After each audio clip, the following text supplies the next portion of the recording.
Everybody hears the success stories of how someone did this and someone did that on non-farm payroll.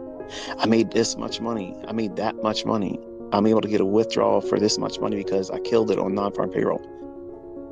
And you're learning that there is a lot more to it than just getting lucky, surviving that carnival ride. And while most retail traders, people that use logic that has no bearing on why price is going to go up or down, they will subscribe to the view that, hey, their techniques, their models, even my concepts in the hands of other people, they may sell the idea that, hey, look, I got it all figured out. And as I mentioned, every single time I've ever talked about non-farm payroll,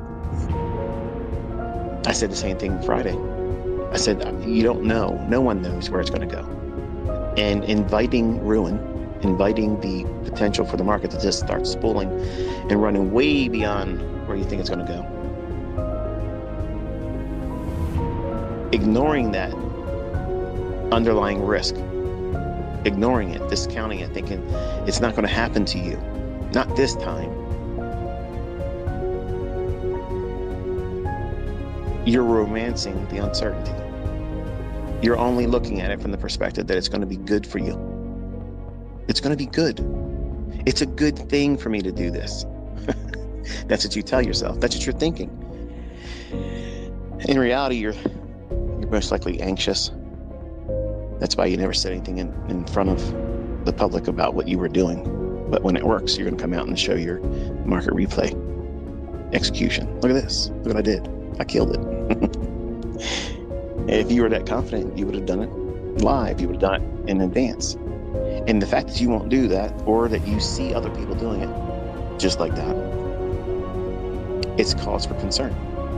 You're spending too much time doing the wrong things, worrying about the wrong things, and romancing the uncertainty, only seeing it through rose-colored glasses as an expression that you can only see it your way, or the good side only, and not realizing the underlying risks that are associated with it. But buying and selling, executing on a short-term basis, just trading the intraday volatility, using any immediate lower time frame, 15-second or 1 minute fair value gap, and conditioning yourself to just see it and execute on it. See it and execute on it. Place a stop and a limit, and submit to both. Whichever one happens to be hit first, that's what you're going to subscribe to for that exercise. And you desensitize yourself. See, that is the right thing to do. Not going in thinking it's always going to be an outcome that's favorable to me. You need to remove that thought process entirely. You need to remove the necessity for the outcome to be positive for you. Because if you focus on that in the beginning, while you're discovering who you are, what you're going to do to wreck yourself, before you discover your character flaws, every one of us have them, you won't grow efficiently in your understanding. You won't have an understanding of what you're trying to become. Because in the beginning, you really don't know what you're trying to do. You don't know what your ending model is going to be. You don't know how you're going to perform as a career trader. You're not going to understand the things that you don't know yet, because you don't know what you don't know. And that uncertainty for you isn't being romanced. It's being explored. It's being navigated. Much like Christopher Columbus, who set out and discovered America and whatnot. Imagine how scary that would have been for him. Do you think he was trying to talk himself out of it all the time? Or was he thinking, how amazing is it going to be once I discover something new?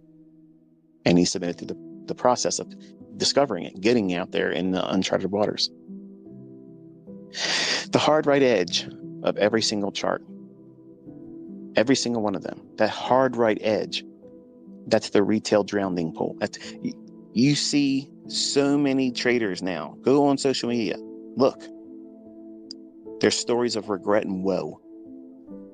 I blew my accounts. I lost my funded account. I failed the combine. I don't know what happened on Friday. Why was the market so hard on Friday?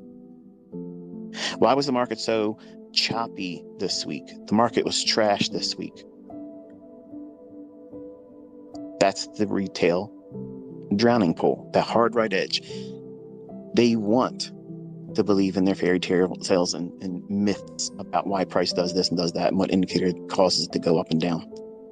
But none of them spend the time, like I've been teaching you, to focus on when it's going to be less likely for you to succeed. You're not romancing the uncertainty. You're removing any emotion about that hard right edge. You're looking at, why would price go up?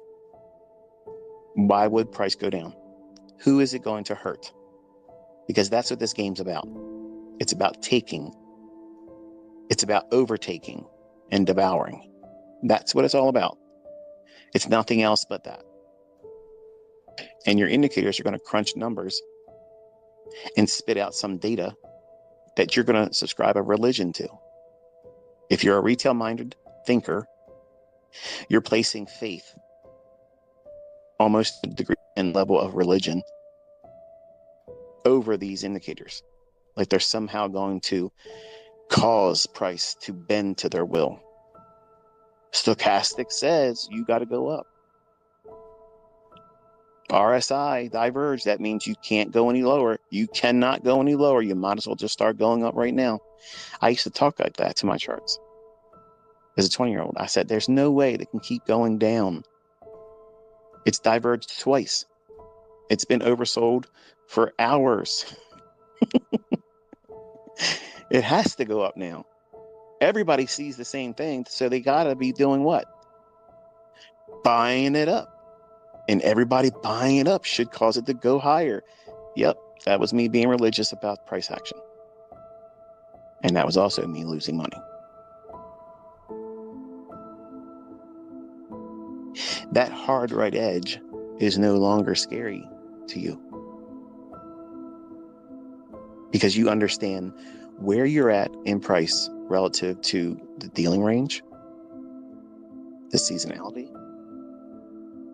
what month of the year you're in, what week of that month you're in, what day of the week you're on, what the economic climate is for that week because of the economic calendar. And you're learning how to navigate uncharted waters. You don't know if there's any rocks just beneath the surface that might strike the bottom of your vessel and cause you to sink, but you're not obsessively worrying about that either. You're exploring the uncharted territory of your future self.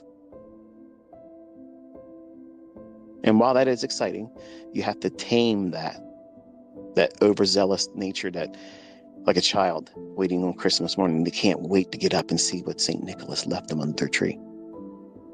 What presents are the market makers going to lay in your hands today is a profitable trade? The market maker doesn't let you sit on his lap and ask for what you want for Christmas. It's designed to consume you. So when you adopt the mindset that cannibalizes retail thought,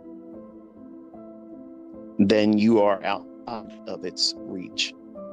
You're just outside of the influence and the religious perspective held over price that indicators and retail logic presents. It takes more faith for people to believe in those things than it is to simply study price action naked and study it through the lens of time and price, inefficiencies, liquidity, seasonality, all those things that are factual influences. These are things that really have an influence and effect over price, and they can be scheduled as a time when you're going to engage the marketplace, because there's an economic calendar that you can look at and say, hey, there's going to be a lot of volatility this day. This specific day of the week, there's going to be lots of volatility that day. And if it happens to be on the latter half of the week, well, you understand now that the cleanest price action is going to be where? At the front of the week.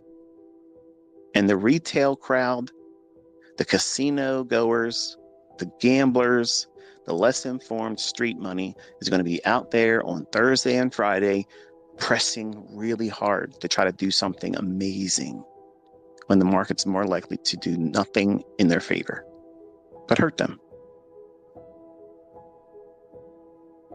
Take a look at your chart on a 15-minute time frame.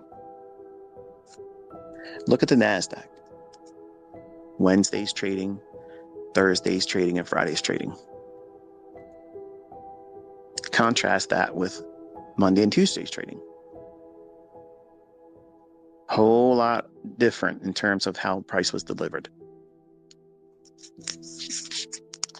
Do you want to be in a market that has difficulty? The difficulty in producing low resistance liquidity runs, where the market just runs quickly, expediently, right to your targets with very little, if at all, retracements. Hardly any consolidations, barely any pause whatsoever. It just runs quickly and goes right to your target. Or do you want to be in a market that has to be babysat? And you're constantly concerned about, is this retracement going to be one that stops me out and then eventually goes in my favor later on? That's trading in high resistance liquidity runs. See, there's a benefit in understanding the lay of the land. Knowing how that economic calendar is going to impact future price